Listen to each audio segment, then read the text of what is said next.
Hey, you're finally awake. Hey everyone, welcome back to the Modern Replay, and today we're doing a review of Skyrim. This game needs no introduction, everybody knows it. I remember being in kindergarten at my grandparents' house and seeing my older cousin play this game for the first time on the Xbox 360. It captured my attention immediately. At that time, the only games I'd played were Minecraft and Mario Kart and Wii Sports. This was something completely different. To my 6-year-old brain, this was the scariest, grittiest, and most expansive game I'd ever seen. And I never got the chance to play it, until a couple months ago. I was always stuck with me though. It always was on my list of games that I wanted to play. So when I saw it on the PS4 store for like $10, I got it and went in almost completely blind. Skyrim's main story kind of left me underwhelmed. It had a massive build-up for you to fight an easy and lame dragon boss that really wasn't too much different from the other dragons you'd see in the regular game. Let's not focus too much on the main story though, because the game doesn't even focus on it. It's all about the little or big things you can do along the way. The Dark Brotherhood side quests where you kill or join the deadliest assassins in Skyrim and maybe even kill the Emperor. Or the little things like murdering Nazim.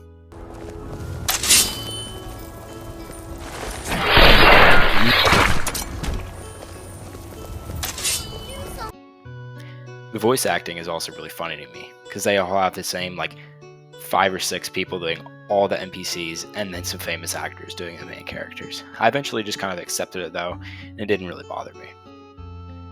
The DLC was probably my favorite part of the game actually. The Dragonborn story was super fleshed out, and it was cool how you can basically fight a demon and his cult on a completely new island, not located in Skyrim. Plus you can ride dragons and get special powers. Hermaeus Mora, which was the demon you fight, has a realm you can enter, and the whole place is really well designed, and there's completely new monsters, and it's tied with the Dawnguard DLC as one of my favorite quests.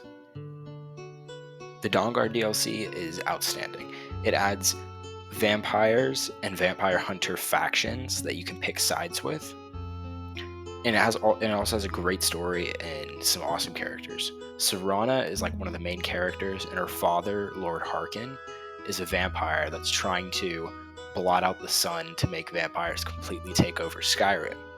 But his daughter, Serana, doesn't really think that's a good idea, and her mother and her help you take down her father with the vampire hunters, and you have to convince the vampire hunters that Serana isn't all bad even though she's a vampire, and it's all just a really cool dynamic.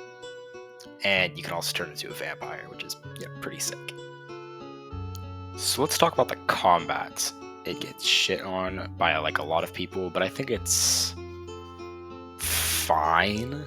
It's serviceable. Sure, the animation's a little janky. You're literally swinging at thin air half the time, but when the combat really excels is in its variation. Of course, you can just use stealth archer build and breeze through the entire game, but you can try to ignore it and use the other builds like the magic system, which, it levels up slow at first, but if you stick with it, you can basically become a god. You can shoot lightning, flames, icicles, and you can even have enemies attack each other or go invisible or crazy stuff like that. The different blades are pretty basic, but it's still fun to collect and enchant. And I never saw myself using hammers too often, or two-handed weapons, because I thought it was just kind of pointless. And the block in the game does basically nothing unless you have a shield. But let's talk about the armor, because I'm a huge fan of character customization in armor in video games. Whenever I saw that Tears of the Kingdom had double the amount of armor as the last game, I was so excited, because I just love staying in the character creator for hours, and there's so many different armor pieces to choose from and races that have different perks and stuff in Skyrim. It's amazing. I love that part of the game. And how could you forget the shouts? I love the Fusroda and the whirlwind sprint, stuff like that, where you can just zoom across. But I always found that they kind of recharged a little bit too slow to prove useful to actually use. So let's talk about the dragons. They're a major focus in this game, but I don't think they really fleshed it out as much as they should. They just don't have a lot of variance. Even the main boss, Alduin, which is the World Eater Dragon, just is the same as all the other ones, and they're all just really easy, especially when you get higher leveled. and like a couple of them have different names, or like, shoot ice instead of fire, but that's only whenever it's for quests or things like that. So it kind of just gets really monotonous as the game goes on, having to fight dragon after dragon. So I usually avoid those fights unless I need like a dragon soul to get a new shout power. The pickpocketing and lockpicking skills are a great addition to the game, though. I love the risk of taking someone's ring or even weapon right from their sheath and them not even noticing. But I really like how they have percentages next to each of the items in their inventory of, they have 43% chance to notice you taking all of their gold from their pocket or things like that. But if you level up enough, you can just take their armor straight off them, which is super hilarious. And I almost never got into smithing or enchanting, though. If I wanted to upgrade my gear, I'd just like look in YouTube guide or anything, but it just felt like a rabbit hole I didn't really want to go down. And I never had really an obligation to want to learn it. Companions I found pretty useful, but I usually just went solo. But the times I did bring companions, I was glad I did. And I like some of the storylines where you can get the companions, and how you can walk into a bar and they're just kind of sitting there, and you can pay them 500 gold to go with you. But it's kind of weird because they're supposed to be mercenaries and do just one job, but then they go with you for the rest of the game if you spend 500 gold on them. So I think there should have been a time limit or something like that. I didn't use any mods besides graphical ones because I was on my PS4, so options were limited. But I'd like to try Skyrim together one day if my PC wasn't so shit. Seriously, what is this? This is a Core i3 3rd gen running on Linux because it can't even run Windows. It was originally a Windows 8. There's keys missing too. I had to tape down the S key right here. Look at that. I need a new computer. So overall, I'd probably give Skyrim a 80 to 85% out of 100.